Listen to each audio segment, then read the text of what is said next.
Today's topic is a shared session, Moving Beyond the Interfaith Youth Core, Principle for Addressing Religious and Spiritual Transformation in Colleges and Universities, as well as Coexist, Promoting Interreligious Education and Tolerance among Youth Today.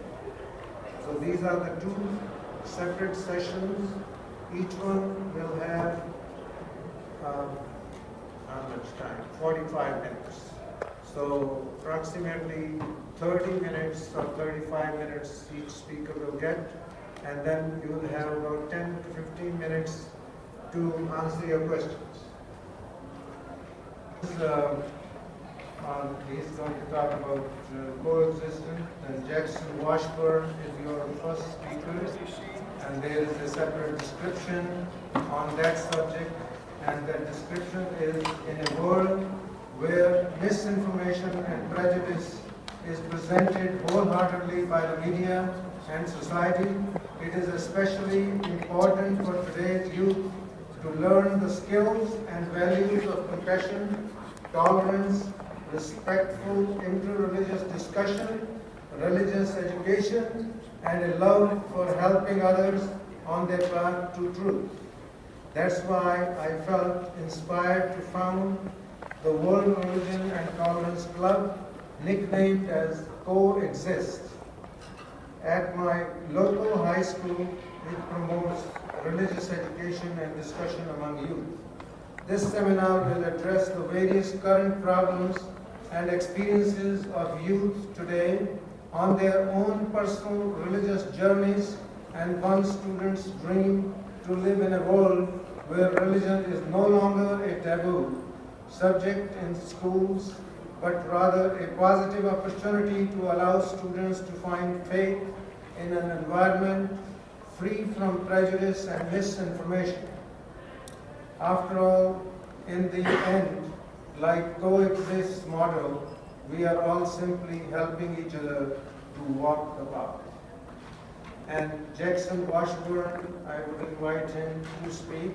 He's born and raised a member of the Church of Jesus Christ of Latter-day Saints, currently a high school student enrolled at Arizona College Preparatory, Erin, president and founder of the World Religion and Tolerance Club, nicknamed Coexist, a seeker of the truth, a writer, a Boy Scout, a polylinguist, and a lover of history who wishes to pursue majoring in religious studies, history, and foreign language. So the Coexist speaker, Jaxon Washburn, is going to speak before you first, then Reverend Cody Nielsen is going to speak afterwards. And we will have 10 minutes of the question-answer time after we finish speaking.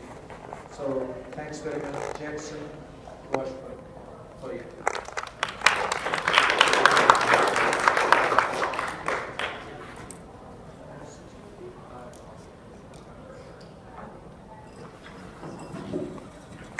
Hello everyone, and thank you all for being here today, both at this marvelous and amazing, phenomenal Parliament of the World's Religions, and at this particular breakout session.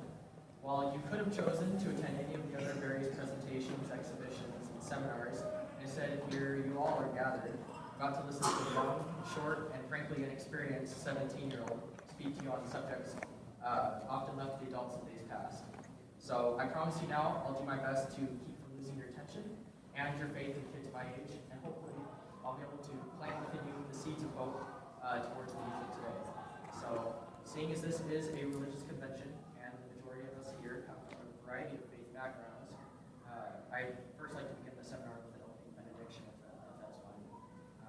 Though I come from a Christian background, I still invite all of us here to join with me in prayer as we contact whatever divine being, presence, or power we so associate. Our dear, kind, gracious Heavenly Father, we're so grateful for the opportunity to gather here as your children here at this Parliament of the World's Religions. We're so thankful to be able to become united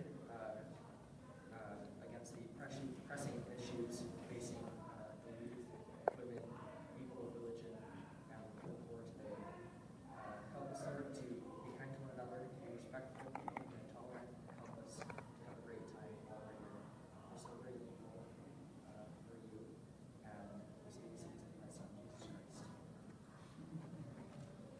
But, okay, so I'd like to first properly introduce myself to you, the interfaith community.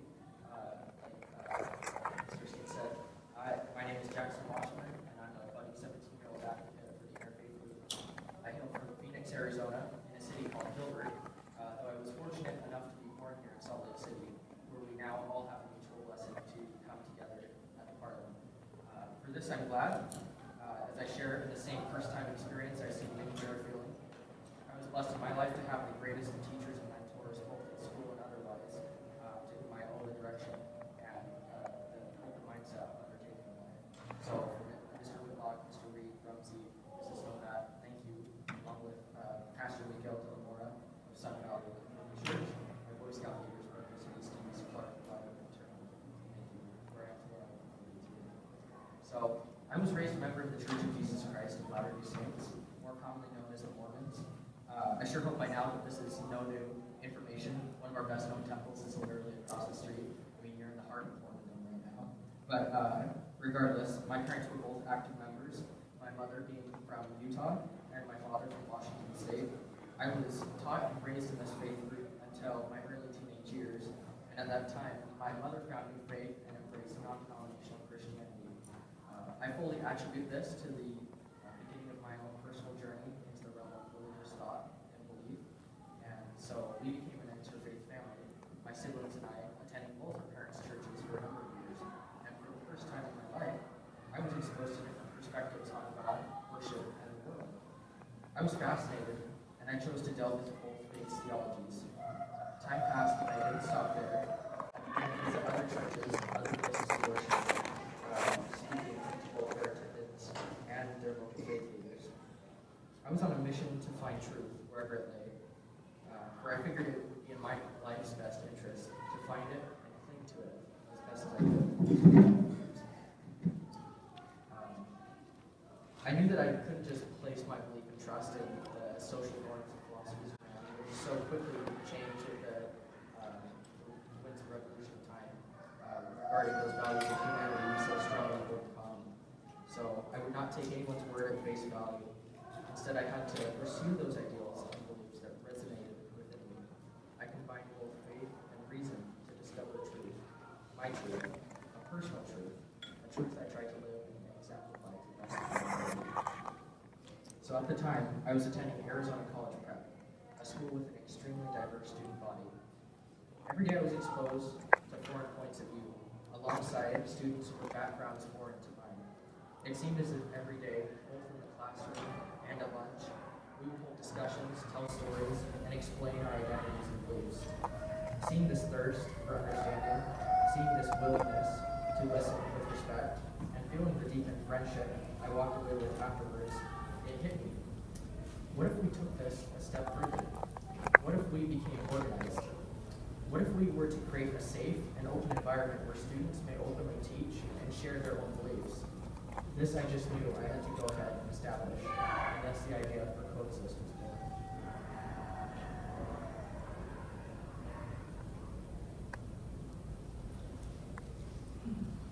Sorry, I forgot about this. That was fun. Coexist. There we go.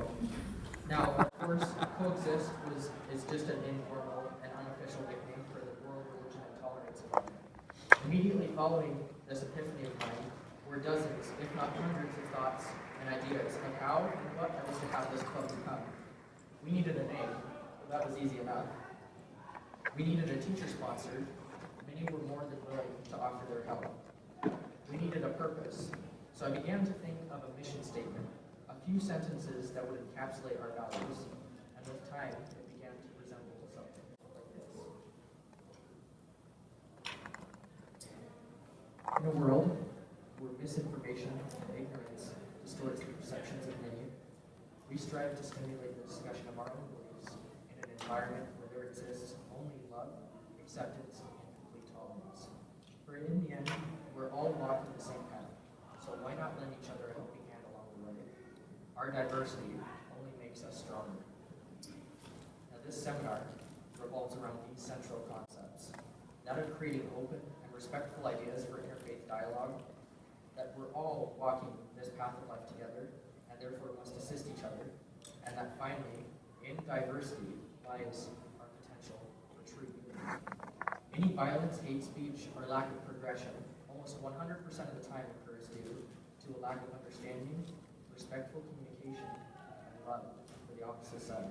And so, this is the main message to the students that we teach. These are the skills and traits we emphasize are necessary, essential even, to successfully and peacefully live in the world today. So I began to organize and develop a curriculum for the students to follow. I mapped out a plan in which the world's belief systems would be discussed and presented, taking into account for each of the various variables that would define that faith, such as its number of adherents, its relative effect on the local area and the world, both in history and the present day, their region of origin, their relationship for one another, etc. There's a picture of the club last year's members, and up to the right is a Hindu guest speaker coming to speak to us.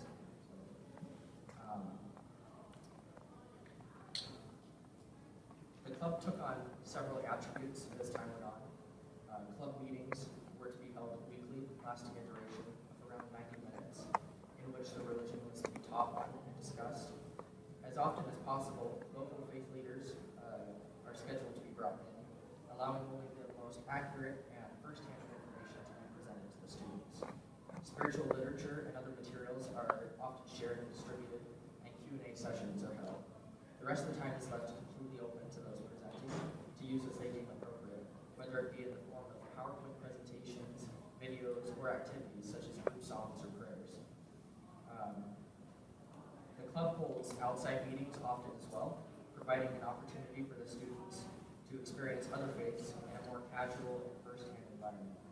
And oftentimes on the weekend, we'll go and visit various places of worship that we covered that same week, allowing for further personal experiences. And what the students do next with that faith is up to themselves, whether to research it further or just retain the knowledge and experiences that they've gained for future application. And in order to safeguard both the club and its members, signed parental and student consent forms are required in order to be membership. The fact that those participating are aware that alternate belief systems will be taught and shared, that materials will be distributed, and that an environment of respect, tolerance, and love is to be maintained at all times, such as both necessary and practical. So I now have some questions for you, the audience. More of a group survey, really. So you can just listen and simply raise your hand so what I would say so applies to you. So my first question. How many of you have ever seen or attended an interfaith event which promoted dialogue and interaction between those aged 35 and older? And we should all raise our hands right now because we're part of both religions. Good. Second, how many have seen interfaith events carried out by college-age students, whether it be by themselves or sponsored by their colleges and universities? So let's say college-age to 35. Again, a lot. Finally, how many have witnessed a high school which promoted an interfaith event or the open discussion of religion? Okay. Do less. So we see a bit of a drop-off. So to understand why this may be, let's look at some numbers. In a recent email sent out by the Department, a certain collection of statistics gathered by the Harvard University Pluralism Project was shared, displaying a few figures regarding youth and interfaith. And by youth, they refer most likely to those younger than 35. So I'll now share with you their good and bad news.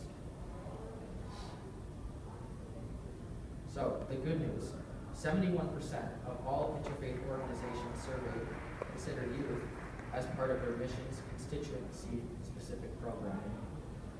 Though the bad news is that youth who are least likely to serve in an organization's board, only 32.4%, and only 17.6% as leader of the board.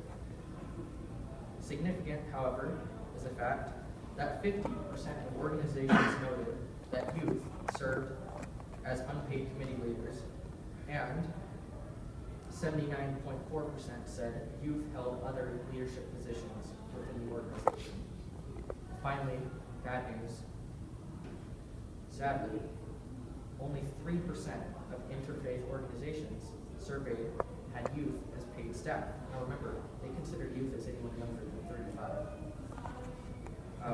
So I wonder just how many of these youth were regarding high school age students. I assume it was much, much lower. With half of the world's population being under the age of 30, should we not then expect greater involvement from this age group? I'll digress for a bit to speak on the contrary, where youth have stepped up and taken the initiative. One such example is the Interfaith Youth Corps. Now my acquaintance here, Mr. J. Cody Mason, is more able to speak on it than myself, though surely most of it have heard of it before. It officially began its operations at the 1999 Parliament of the World's Religions in Cape Town, South Africa, spearheaded by Dr. Ibu Patel, who is present here at the Parliament this year as well. Today it's flourished with its Interfaith Leadership Institute and its Better Together campaign, which reached approximately 100,000 students in its first year of existence. The IFYC identifies three core components of interfaith cooperation: that of respect for religious identity, mutually inspiring relationships, and common action for the common good, and promotes all of these actively towards college-age students. Such work has done tremendous good and has yet the potential to do even more. Today, there are many interfaith groups, just like the IFYC, which promotes these same values and interactions among college-age students. We as a society have recognized that in order for greater prosperity and happiness to be in this world, we need the future generations to be open, educated, and trained in the values of interfaith. And so, many colleges have clubs and various student-led organizations. Many attribute college as the first time that they were truly exposed to other points of views in an open setting.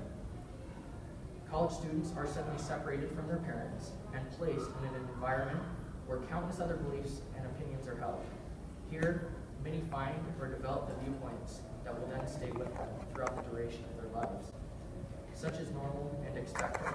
And because of this, in order to foster unity and open discussion, many people inside and outside of college push hard for interfaith.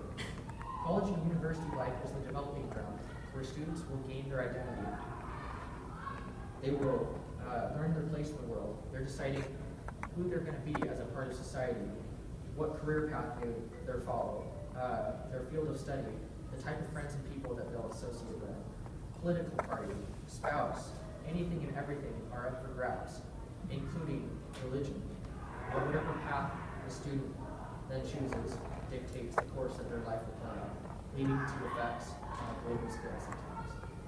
Now, outside of various college-led initiatives for interfaith, we've also seen international efforts to protect and promote shared values. One of the most recent of which was the World Meeting of Families in Philadelphia, sponsored by the Roman Catholic Church. More than 17,500 people from 100 countries attended this year's event, featuring presentations from many global religious leaders and thinkers, including a visit by Pope Francis, all promoting the family unit as the essential building block of society. And besides this example, there are countless other groups that have existed for years now, all promoting the interfaith. For example, here we're all present at the Parliament of World Religions, which was first organized in 1893 in Chicago. But we come from different countries, we come from different faiths, and yet still, we all gather in the name of one ideal, which is love. We all wish to strive to spread love, compassion, understanding, unity. But just how many involved in this endeavor are below college age? Just how many presenting, participating, or even conscious of the Parliament and its motives are high school age or younger? The drop-off is staggering. Youth presence is here, but the comparison is far out of balance. Nations are pushing for interfaith. Cities are pushing for interfaith. Colleges are pushing for interfaith. But why is this not seen in high schools? Why can governments, colleges, and organizations all promote this on a local, state, and national scale, but high schools cannot? It's almost as if we, society, are saying that there exists a certain age restriction, a certain bar requirement, if you will, to learn and speak on religion publicly. Already we tend to turn away from public demonstrations of faith, although organizations like this Parliament have assisted in this tremendously. What is different, really, from an 18-year-old a senior in high school to an 18-year-old freshman in college. The issue is the amount of social stigma set against any presence of religion in high schools. Now, how many of you here are familiar with the beginning of the First Amendment? What is it? But statutes of religious freedom. Yeah, exactly. Virginia. Congress shall make no law respecting an establishment of religion or prohibiting the free practice thereof. But what does this mean exactly when we're referring to the public schooling system? It seems as if America as a whole has a limited understanding of what this entails. Now, this lack of understanding was reflected in a recent Pew Research Center's Forum on Religion and Public Life survey, in which, quote, only 36% of survey respondents knew that public school teachers may teach comparative religion courses. 26% knew that teachers may read from the Bible as an example of literature. And only half of Americans knew that the Quran was the holy book of Islam or that the Dalai Lama was Buddhist. Now, what people don't realize is the liberty schools have when teaching on the subject of religion. But let me clarify. Schools are able to teach on religion, just not religion. The distinction between the state-sponsored practice of a religion and teaching about religion has been reiterated in subsequent Supreme Court decisions. For example, Stone versus Graham in 1980, or Edwards versus Applewhite in 1987. So this then leads us to the theme of this seminar. The one belief I hope all of us may walk away with today, that is,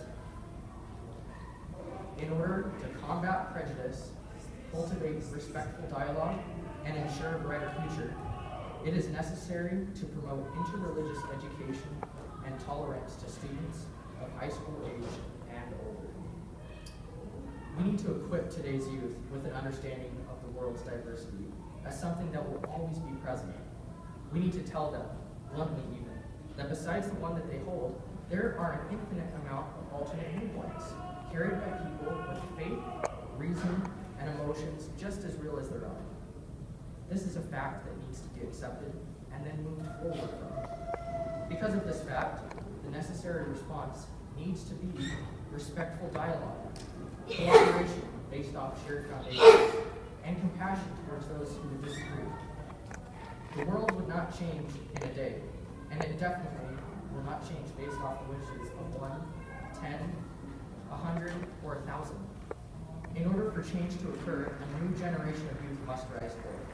A generation united on bettering each other, their communities, and the world, despite any differences in religion or belief that may exist. And who better to teach that than the public schooling system? Now, I assume many of you here may be thinking, oh, what a fanciful idea, religion in public school. Those two have never butted heads in the past before. I'm right there with you. But I'm here to tell you that this works, and it's been proven highly successful in the past, so long as certain measures are first undertaken. And let me ask you, how many school districts in the United States require students to take a comparative religions course to graduate? Let's throw some numbers out. What do you guys think? Zero?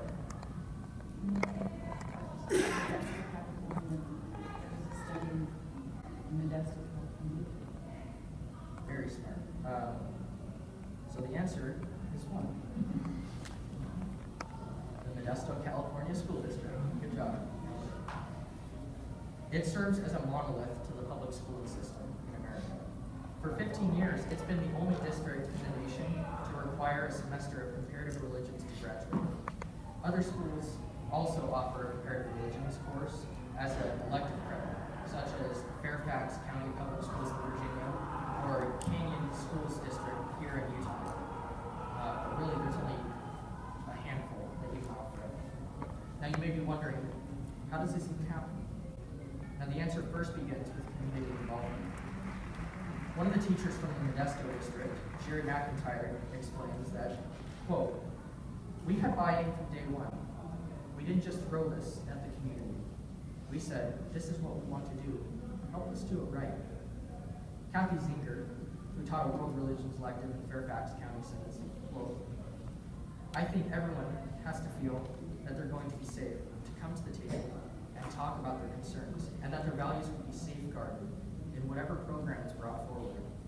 I think if you do that and establish good community relations, it could be such a positive addition to the program. Both teachers in their 30-plus combined years of teaching comparative religions have never once run into a single problem due to intense community involvement and involvement by the family. The most common proprietor of ignorance today is simply misinformation. How many faith groups out there have been marginalized, generalized, and misrepresented time and time again by today's media? Because of the media, many Americans now suffer from Islamophobia, unaware of the majority of peaceful, loving, and frankly godly people who make up the religion around the world. And because of this unawareness of the real nature of this faith, many then go about spreading the same untrue stereotypes and false assumptions that they once heard. This ignorance leads to misunderstanding. This misunderstanding leads to stereotyping, which leads to fear, which leads to hate speech, which ultimately leads to violence. The students in this country and in this world need to be trained to test the stereotypes. Test them, just as you would go about testing using the scientific method. What might be true about one person at one time doesn't make it true for the majority, or even a fair number. The opposite holds true as well, with the presence of outliers. The gist of it is that religion is too personal, too intimate, and too nebulous to just be categorized in a few words or more. Often, the most accurate instance of this happening is simply in loving others, loving God or truth, and building a oneness with those around you. But this is all the more important reason that in public teaching on said religions, only the utmost accuracy and open-mindedness should be maintained. As students may commonly carry experiences or viewpoints that differ, that's okay. That's theirs to have and theirs to share freely. They have that right. Some may disagree or not share in the same ways. That's expected as well. The topic of which then brings us to the fostering of interfaith respect and dialogue. Now, I think that the ability to carry on a conversation with a person who may differ with you on all grounds, religious, political, social, or philosophical, and yet afterwards still remain friends, is far greater than being in agreement with someone who's just like you. It takes far greater compassion, understanding, and respect to do just that. The reality is, we're all minorities because we're all unique. We are individuals. All of us have been endowed with the same base emotions, the comprehensive ability to think rationally, the same ultimate desire for happiness. The difference lies in how we interpret those things, what we do to reach them, how we express them on a daily basis. This is reality. We are different, but difference does not mean defection. To be different does not mean that one is defective. This is where tolerance plays in. The students must learn the inherent definition of tolerance. A quick quote from John F. Kennedy, I feel, epitomizes this well. He says, quote, "Tolerance implies no lack of commitment to one's own beliefs. Rather, it condemns the oppression or persecution of others." Close quote. To be tolerant is not to tolerate destructive behavior towards society. It's not to force others to hold your same viewpoints. It's not to sacrifice that which you believe. Instead, it's to ensure that all people, regardless of gender, color, race, creed, or religion, are ensured the equal right to hold whatever viewpoints they may and practice them without fear of oppression, hate speech, persecution, or injustice. The same should be taught in the classroom. Questions and comments towards religion should always be in the spirit of goodwill. They should be sincere, respectful, tactful, and correctly worded as to not give offense, especially when touching upon the sacred, personal, or hot button issues exist with ourselves. And I can promise you that in all my time of speaking with people of different perspectives, different faiths, I have never had a bad experience, so long as we both adhere to these values of openness, mutual respect, and sensitivity. Religious understanding is an all too attainable achievement, if only what we do what is necessary to reach it. So I'll tell you a story. Around the year 1985, there was a bit of a controversy stirring in Stockholm, Sweden. The dispute was over whether or not members of the Church of Jesus Christ of Latter-day Saints could construct and dedicate a temple there. There were many in the area which opposed this out of the alternative religious beliefs that they held. One Lutheran bishop, who lived there by the name of Christer Stendahl, presented at a press conference held nearby 3 rules that others should undertake when attempting to gain religious understanding. By his speaking out and his wisdom, the world was given a reminder of a few essential principles so easily forgotten. They are now so rightly dubbed Stendahl's 3 rules for religious understanding. And they are as follows. 1. When trying to understand another religion, you should ask the adherents of that religion and not its enemies. Yay! Yeah. We must teach the students the importance of gathering credible first-hand accounts from those who are part of the religion. Consider the following illustration as an example of the frustration some face when others wish to tell them what they believe. And I presume we've all been there before. So, hi Scott, how are you? Oh, I'm doing well, thank you. But my name is Mike. But the person on the other side of the room said your name is Scott. Oh, well, I guess I get called a lot of things, but my name is Mike. I don't think so. I have it on pretty good authority that you're really Scott. No, I'm telling you, my name's Mike, seriously. No, I don't believe you. I say you're Scott. The students should be taught to avoid this. I can tell you from personal experience that nothing is more annoying than someone telling you what you actually believe based off some half-truths that they heard, and then continually disagree with you when you say otherwise. Number 2, don't compare your best to their worst. It's easy to walk into a place of worship and think, this is different, and because of that, this is wrong. Stendahl says not to do this. For example, it's been noted that some Christians will say, Christians believe in loving one another like Jesus Christ, but look over there at those radical Muslim terrorist bombers. Islam is so wrong. They do this instead of comparing their own ideals of love and peace with that of Islam, or comparing the extremists in one religion to the radical Christian bombers in Ireland. In all, don't make unfair comparisons. It only perpetuates misinformation and ignorance, and only deters one from finding the true similarities that one shares with others. Finally, number 3. Leave room for holy envy. Now what he means for this is leave room for feelings of envy, taking in the qualities and aspects of that religion that are appealing to you. The instances or values that make you stop and think, oh, I wish I had that in my faith. I can relate to that. Or I can now strengthen my own faith because of this. Leave room for positive experiences that will make you a better person and strengthen the values and faith that you hold dear.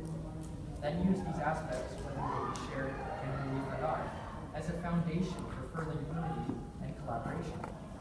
Focus in on them, because no one person, community, or religion can do this alone. It'll take a combined effort. So, while attending an interfaith assembly celebrating this country's freedom of religion just last month, a Roman Catholic pastor and students of mine shared a common story which highlighted the need for unity. Whether it stands as being based in actual events or not, it still portrays a message relatable to today.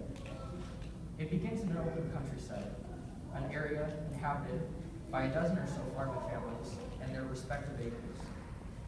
A small boy from one of the families decided one morning to go out and adventure upon the lands his family owned. He was out for the whole day, not returning for lunch or supper.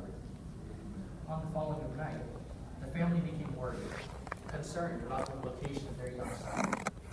They frantically began to search their lands for the boy, but unfortunately, he was not to be found anywhere on their property. Desperate, the family called for the help of their neighbors and friends to have them search their own lands to find the boy. Still, he was nowhere to be found. In a final effort to discover the fate of the young man, the neighbors gathered together at the far end of all their property and linked arms, slowly walking forward until the boy was to be found. Eventually, this just so happened, although their greatest fears were realized. The boy had passed. The father, after crying while holding his dead son in his arms, finally looked up at those gathered. He wiped his tears and he said, "If only we had linked arms sooner. If only we had linked arms sooner." Now, does this not equal apply to our youth today?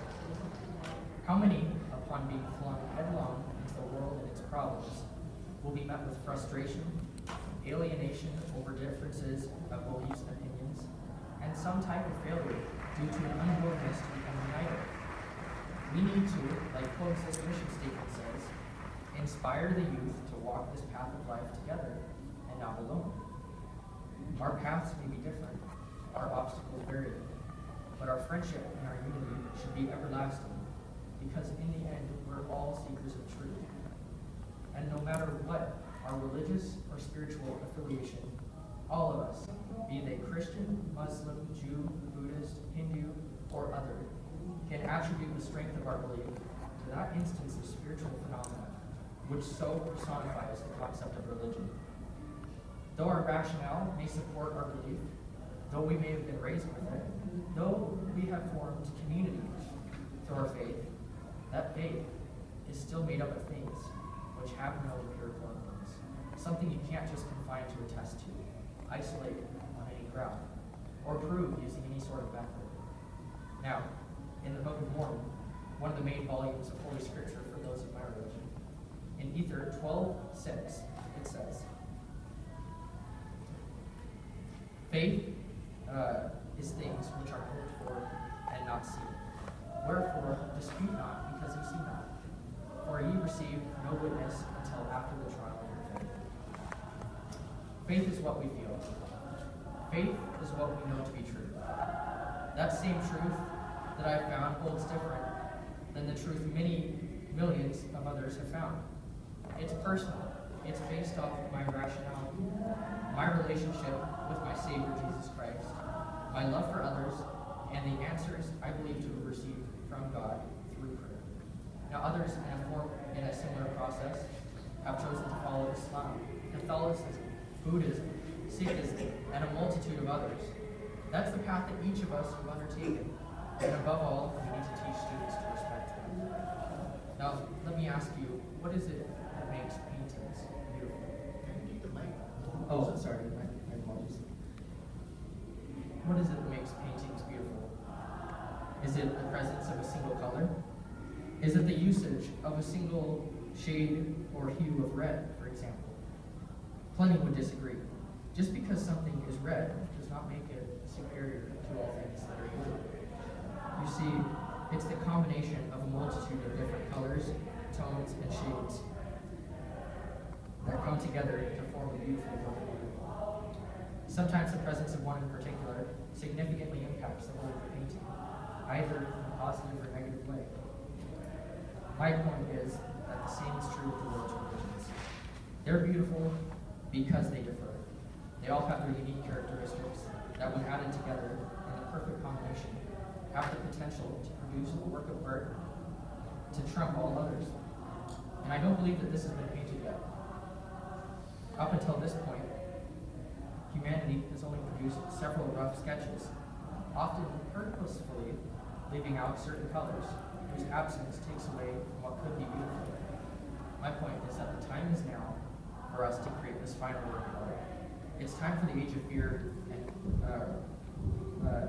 intolerance to end. Every student is a potential artist in embryo, just waiting for the tutoring they need to make their mark on the canvas of life. Each mark will be different, but that's where the tolerance plays in.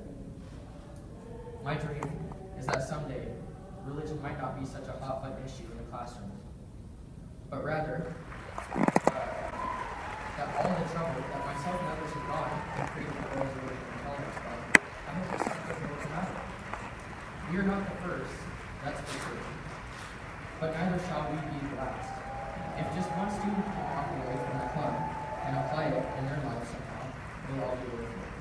So I come to you as a first-hand witness to the remarkable zeal of today's youth of high school age. We want to help. We want to learn. We want to find our place in the world, if only we're allowed to do that first. So I just ask that we be the change we need for each other to thrive. We need to, like Coexist mission statement says, inspire the youth to walk this path of life together and not alone. Our paths may be different, our obstacles vary, but our friendship and unity should be everlasting. Because in the end, we're all seekers of truth. We just need to help each other find it. So I just want to close with thanks to my God for the endless blessings that He's given me, for the chance I have to come and speak here before you. I want to thank my church and its leaders for their inspired wisdom, which so shapes my life. And I want to thank you for coming here and listening to me. Together we can make a difference. Finally, I wish to thank you. I love you all so very much. So, are there any questions you have regarding the club or just like that? Yes. So I really love your idea of teaching students interreligious education, but I also am interested in the teacher side of it as a means of not necessarily perpetuating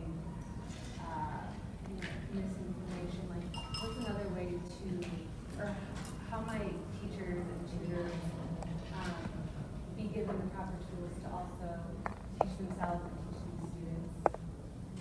Well, there's plenty of good sites out there provided by various faith communities, which first gives accurate information as to their beliefs because it's coming from a first-hand witness to that. I'm actually creating a website for the World Religion Intolerance Club because I wish to spread this to more high schools than just the one I'm at. I want to be able to allow people to have the resources they need to just go on the website and look at the resources there, look at the sites that they can go to, look at all the information I've put together in the past couple of years on the different religions, and then be able to present it by themselves or have local faith leaders present it for them.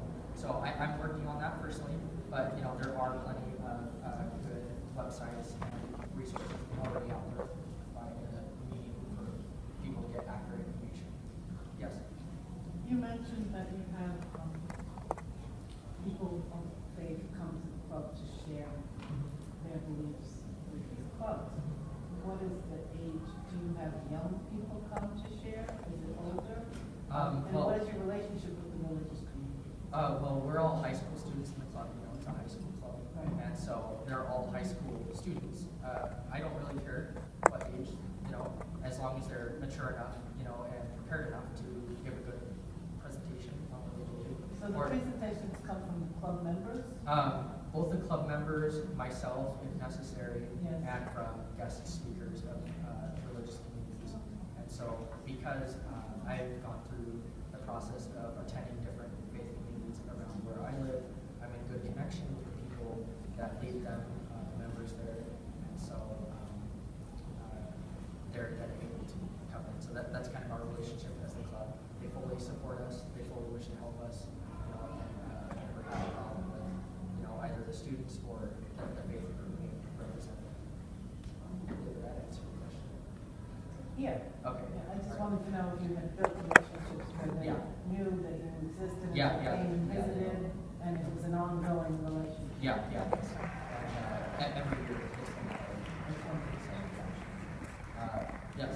I feel the discussion which we are going on is very good, but in the schools, in the administrative bodies, the legislative people, they play the main role, right? Yes. So they should be influenced. They should be taught that this is more important. With this we can take out the hate crimes in the society level, right? Yes. So what efforts you are making in that? Suppose now we have gathered here. Are you making members from different communities to join in Yes. the club Yes. and put a memorandum before the legislative authorities? Well, Because okay. it is the legislative authorities who are going to implement in the schools, right? Yes. Otherwise, you cannot do it. Yeah, yeah. And we Just had, mention develop. yeah, we had to get permission for this first. I had to get it approved by the administration of both my school and the district. And not only that, good news is that the school administration actually approached me several weeks ago and said that if we continue performing at the level of success that we've had in the months past, that they will consider turning it into an elective course for next year in school. So, that's exactly what I'm hoping to try and spread. The administration, at first, they're a little uneasy about it because, religion in public schools have had conflicts in the past. But as soon as I'm able to talk to them about the procedures that I undertake in order to make sure that this is all respectful and tolerant and things go well, then they're more than supportive of it and they're completely on board. So I think it's just getting past that initial wall of insecurity, and once they're informed, then I've never had a teacher or person from the school say that it was a bad idea or should always been supported. Did that answer your question? But while we are propagating all these things in the schools, some religions they come up, they're propagating their own religion. Instead of coming to the common platform, instead of making people understand how we should be tolerant, Yeah. they come there to propagate their own religion. That should be checked. Oh no, we don't allow proselytization in the club. It's all subjective. It's all academic. There should be some other body which should check it and pass on the resolution on it. Yeah, me and my teacher sponsor always go through the material and the PowerPoint that they have prepared to ensure that the students aren't put in a position that they're being comfortable with, or because last thing we want is for this to get shut down, and that's a common concern. Is that proselytization is going to occur. So, but afterwards, outside of school hours, the students by themselves can research it further, and we are off of school boundaries and outside of school hours, coming together as a group of friends. Then the rules kind of change because we're in a different place. But when we're in public school hours, then there's no proselytization. So we make sure we come back. Yeah. What is the size and scope of the program? How many participants do you have? Right now we have around 30 active participants, and they make up, just because where I live, it's not necessarily the most diverse community. So we have a diverse Christian body, right? It's made up of Catholic, Protestants, Mormons, or what have you. We also have Wiccan representatives, Buddhists, and a third of the club is actually atheist or agnostic. And so the students that come, they might not have grown up with a religious or spiritual tradition. And so they want then to kind of use this club as a foothold to maybe find truth in life or find the path that they're going to take. So a lot of them are very concerned about that. But we all work together. Everyone's always respectful. It's not just for religious people. We spend a week teaching on atheism as well to give them an open voice. So yeah, we all get together. My vice president is actually an atheist. And so, we all collaborate and we haven't had any problems as well. So, yeah. Very exciting. Yeah. Thank you very much. I appreciate it.